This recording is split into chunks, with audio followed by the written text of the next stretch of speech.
Some years ago, I had been asking the Lord how I ought to observe Lent. And as I was praying, I randomly opened the Bible to Luke chapter 8, the parable of the sower and the seeds. Briefly, the overview is this. A farmer goes out to plant his seed, and the seed falls in all sorts of different places. In the field, but also among the rocks, along the path, and among thorns. The seed represents the Word of God, and the various places where the seed falls symbolizes different kinds of people, and to what extent the Word is received and is able to take root and grow. This was the part that struck me in particular. And as for what fell among the thorns, they are those who hear, but as they go on their way, they are choked by the cares and riches and pleasures of life, and their fruit does not mature. Wait, what? The plants fail to grow and produce because they are blessed with good things? I mean, riches and pleasures, that's the main goal of society, right?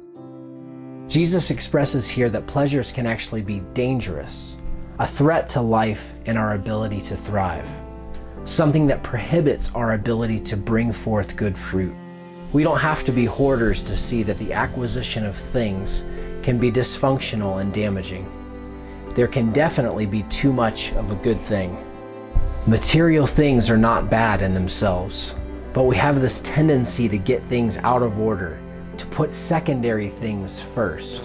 When we do this, our lives will necessarily feel out of order.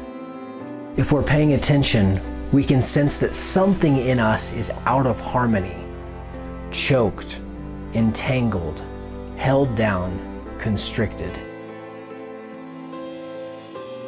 In contrast to being consumed by worldly anxiety and seeking after riches and pleasure, Jesus holds up a different set of values.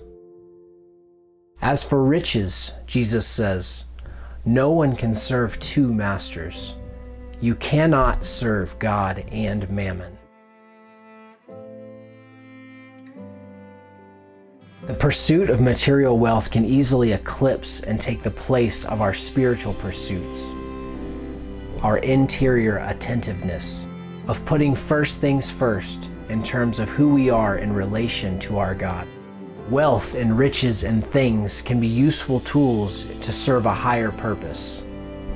But as ends in themselves, for their own sake, they devolve into things corrupt and disordered, leading to the vice of greed. As for pleasures, Jesus invites us to deny ourselves, to take up our cross daily and in a sense die to my wants and preferences, for the sake of honoring God above all and to serve those around us even better. And he said to all, if any man would come after me, let him deny himself and take up his cross daily and follow me. For whoever would save his life will lose it, and whoever loses his life for my sake, he will save it. Pope Benedict wrote, the world offers you comfort, but you are not made for comfort. You are made for greatness. Regarding the cares of life, also translated anxieties, Jesus invites us to a place of total trust and abandonment to God, placing our needs in his hands and putting things of higher eternal importance above all else in our lives. Jesus calls us to seek first his kingdom and his righteousness, and all these things shall be yours as well. These verses for me make sense out of why Christians are called to self-denial. Denying ourselves pleasure, holding back from constant and complacent feasting, this is actually good for us. Now, there is a time for feasting and celebration for sure, but Jesus himself is warning us of the dangers of letting the good things of earth derail and distract us from the life of heaven, of letting the desires of the body inhibit the health and thriving of the soul. Our life on earth is shrouded in mystery. Things are not what they seem. Jesus Christ invites us into the reality of things that is deeper than how they appear on the surface.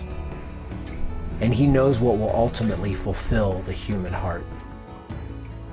So, let us not be afraid of denying ourselves or going without.